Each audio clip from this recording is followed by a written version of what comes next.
John Hinckley Jr. gained national notoriety in 1981 when he attempted to assassinate President Ronald Reagan outside of a Washington, D.C. hotel.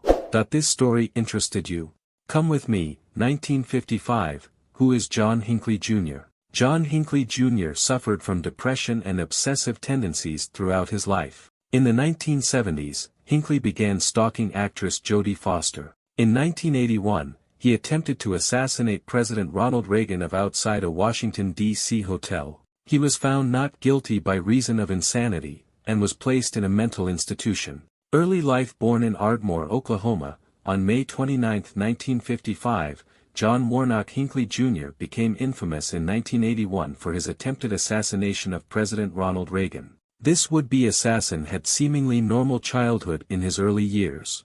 He was the youngest of 3 children. His father was a successful businessman in the energy industry. Hinckley and his family moved to Texas when he was just a few years old. From all reports, he was a good student and did well in sports, especially basketball and football. Things seemed to change for Hinckley in high school, however. He lost interest in sports and friends, choosing instead to play his guitar and listen to music alone in his room.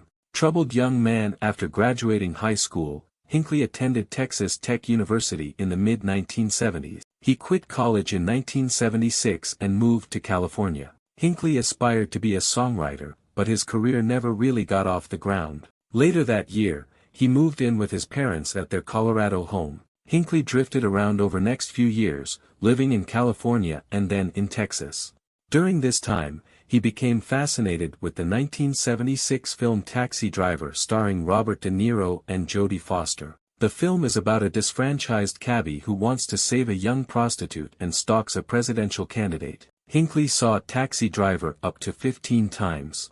Hinckley's interest in Taxi Driver evolved into an obsession with Foster. In 1979, he bought his first gun. Hinckley added to his collection over the coming years. He seemed to be struggling psychologically around this time, and he began taking antidepressants and sedatives.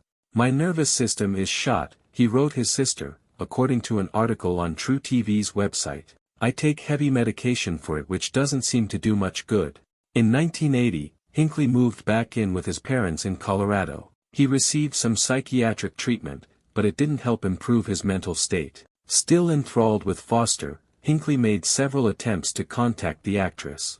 He was able to get her on the phone twice, but she rebuffed his efforts to make a connection. To win her over, Hinckley came up with a strange scheme: killing a president. He first wanted to shoot President Jimmy Carter, but this plan foiled before he had a chance to get near the president. Hinckley later turned his attention to the next elected president of the United States.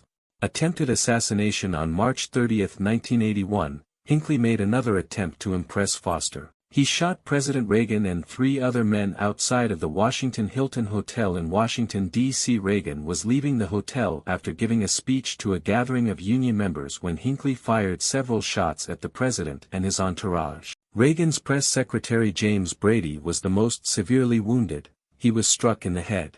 A police officer was hit in the back, and a Secret Service agent was shot in the abdomen. Another of Hinckley's bullets pierced one of the president's lungs, narrowly missing his heart. Reagan managed to walk into the hospital after Hinckley's attack. According to several reports, he explained to his wife Nancy Reagan that, "Honey, I forgot to duck." He underwent surgery to repair his injured lung. Reagan made a full recovery, but James Brady wasn't as fortunate. He was left with permanent brain damage and confined to a wheelchair.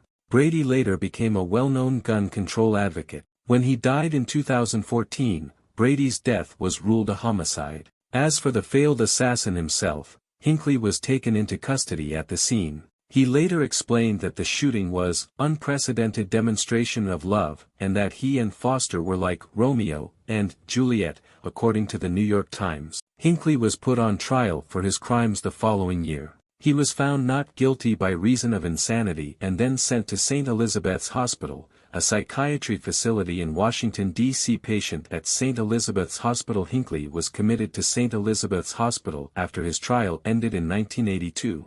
Early on, he showed some strange interests.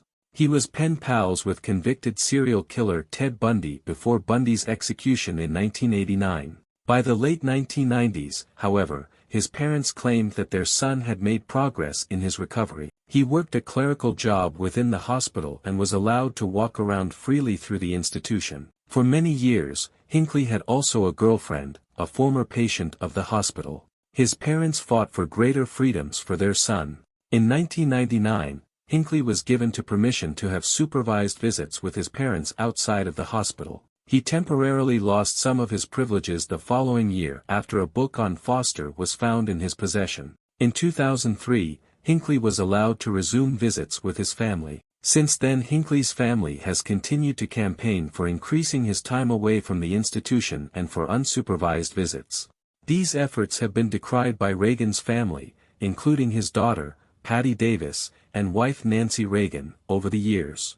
Release in July 2016, after being treated at St. Elizabeth's Psychiatric Hospital for 35 years, Hinckley has been deemed fit for release to live with his 90-year-old mother in Williamsburg, Virginia. For a number of years his supervised visits had gradually increased to 17 days a month. As part of the release plan, there will be numerous restrictions imposed on him, including close monitoring of his movements, limiting how far he is able to travel and providing authorities with access to his computer browsing history. The court finds by the preponderance of the evidence that Mr. Hinckley will not be a danger to himself or to others if released on full-time convalescent leave to Williamsburg under the conditions proposed, said U.S. District Judge Paul L. Friedman of Washington in his 103-page opinion on the matter.